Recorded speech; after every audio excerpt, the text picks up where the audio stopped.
Hello hello hello. तो कैसे हो सब के सब? I hope you all are well and doing well. हम अपने क्वेश्चन ऑफ द सीरीज का एक नया क्वेश्चन लेके आए, लेकिन उससे पहले इंट्रो।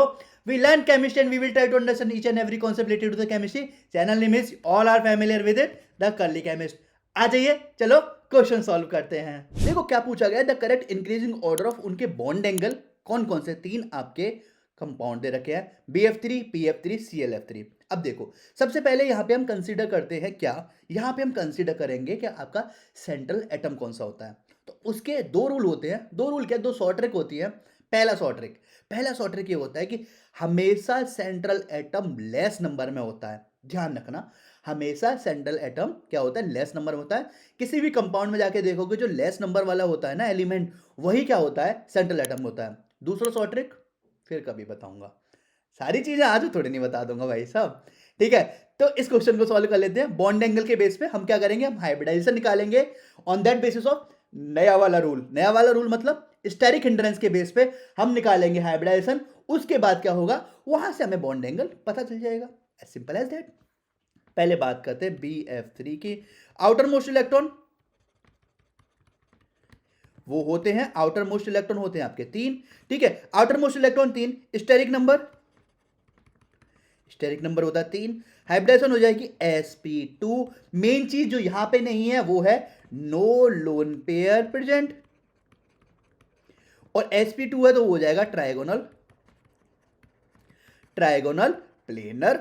और अगर ट्राइगोनल प्लेनर हो जाएगा तो आपका स्ट्रक्चर हो जाएगा BFFF। तो बॉन्ड एंगल इन बिटवीन नहीं, bond angle will be 120 degree in between वाला आने वाला है। ठीक है, बॉन्ड एंगल यहां पे क्या हो जाएगा, वो हो जाएगा आपका 120 या 120। दूसरा आ जाते हैं आप PF3 पे। PF3 आउटर मोस्ट इलेक्ट्रॉन, और आउटर मोस्ट इलेक्ट्रॉन किसके देखेंगे, ऑब्वियसली सेंट्रल एटम के देखेंगे, फॉस्फोरस, यानी कि वो हो जाएगा 5। देखो, आउटर मोस्ट इलेक्ट्रॉन है 5। ठीक है, अब देखो शॉर्ट ट्रिक से समझना। आउटर मोस्ट इलेक्ट्रॉन 5, बॉन्डिंग कितनी हो रही है फ्लोरीन के साथ, 3, यानी कि एक लोन पेयर प्रेजेंट है। ठीक है, तो 3 से बॉन्डिंग, 3 फॉर बॉन्डिंग, और 2 electron as a lone pair. और इसका मतलब 3+1 यानी कि स्टेरिक नंबर हो गया, स्टेरिक नंबर हो जाएगा 4, यानी कि हो जाएगा आपका sp3, और 1 लोन पेयर प्रेजेंट है, यानी कि आपकी शेप हो जाएगी, वो हो जाएगी पिरामिडल शेप हो जाएगी, पिरामिडल। और बॉन्ड एंगल हो जाएगा 109 डिग्री 28 मिनट से थोड़ा सा कम, लेस देन, या फिर मैं बोलूं स्लाइटली लेस देन क्या, 109 डिग्री और 28 मिनट, यानी कि अगर मैं एक्चुअली पे जाऊं ना तो वो होता है आपका 96 डिग्री। ठीक है, 96 डिग्री। और स्ट्रक्चर कुछ ऐसा होता है लाइक अमोनिया। ठीक है, P, एक लोन पेयर इधर आ जाएगा, FFF। ठीक है, यहां से हमने क्या क्या देखा, BF3 120 डिग्री, PF3 ये हो जाएगा आपका कितना, 96 डिग्री। अब आ जाते हैं थर्ड वाले पे सर जी। थर्ड वाला हम बात करेंगे ClF3। देखो ClF3 जनरली इसका पूछा जाता है कि इसका जो शेप है वो कैसा होता है। ठीक है, तो हमेशा ध्यान रखना इसको, ये मोस्ट इंपॉर्टेंट क्वेश्चन है फॉर जेई और नीट।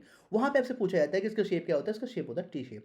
ठीक है, टी शेप टाइप का बना होता है। कैसा बना होता है वो मैं आके बता दूंगा आपको, लेकिन इसके लिए ध्यान रखना, ये बहुत इंपॉर्टेंट है। ClF3 मतलब घुमा घुमा के कहीं ना कहीं से पूछ लेता है भाई साहब, ये बहुत प्यारा है लोगों का।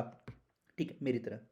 Outer most electron for chlorine, outer most electron for, अगर मैं क्लोरीन की बात करूंगा 7। और देखो बॉन्डिंग अगेन हो रही है 3 से, बचे कितने, 4। इसका मतलब 2 लोन पेयर, यानी कि आपका ये 4 इलेक्ट्रॉन बचे, इसका मतलब आपके हो गए 2 लोन पेयर। ठीक है, 3 से बॉन्डिंग थी, 2 लोन पेयर हो गए। आपका स्टेरिक नंबर हो जाएगा 5, और हाइब्रिडाइजेशन हो जाएगी sp3d। इसकी अगर मैं ज्योमेट्री की बात करूंगा वो होती है आपकी trigonal bipyramidal due to lone pair. और अगर मैं शेप की बात करूंगा तो वो होती है टी शेप। अच्छा, अब आप कभी कंफ्यूज हो जाओगे कि शेप और ज्योमेट्री में अंतर क्या है। देखो, शेप क्या होती है? शेप मतलब होती है शेप, बस, ठीक है? क्या मज़ाक था। शेप मतलब होती है कि हमें उस मॉलिक्यूल की शेप देखनी है but without lone pair. But अगर उसमें उस शेप में हमने आपका लोन पेयर ऐड कर दिया तो that will convert into geometry, ठीक है? समझ में आया? शेप लेते हैं ओनली बॉन्डिंग के बेस पे, ज्योमेट्री लेते हैं बॉन्डिंग प्लस लोन पेयर के बेस पे। आई होप आपको समझ में आ गया होगा, ठीक है? टीबीपी और शेप क्या हो गया आपका? टी शेप हो गया। स्ट्रक्चर कुछ ऐसा होता है, सीएल, यहाँ पे तो भाई मेरी खोपड़ी के पास आ जाएगा, तो मैं कुछ स्ट्रक्चर थोड़ा प्यार से थोड़ा इधर बना दूं क्या भाई साहब? सीएल, एफ, एफ, और ये हो जाएगा एफ, और ये हो जाएगा लोन पेयर एक इधर और लोन पेयर इधर, ठीक है? ये आपका जो एंगल है ये होगा आपका 90 डिग्री, और लोन पेयर से अगर बॉन्डिंग वाला देखेंगे तो वो हो जाएगा आपका, लोन पेयर से अगर बॉन्डिंग वाले की बात करूंगा वो होगा आपका 120 डिग्री। लोन पेयर से बॉन्डिंग वाला देखूंगा 120 डिग्री। लेकिन लेकिन यहां पे होता है important game of valence shell electron pair repulsion का। वीएसईपीआर थ्योरी आ चुकी है सर जी। कैसे?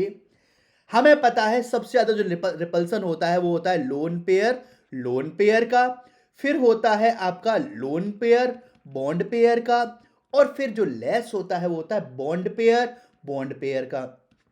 अब यहां पे जो रायता फैला है वो रायता फैला है किसकी वजह से? वो रायता फैला है इसकी वजह से, लोन पेयर बॉन्ड पेयर की वजह से। क्यों?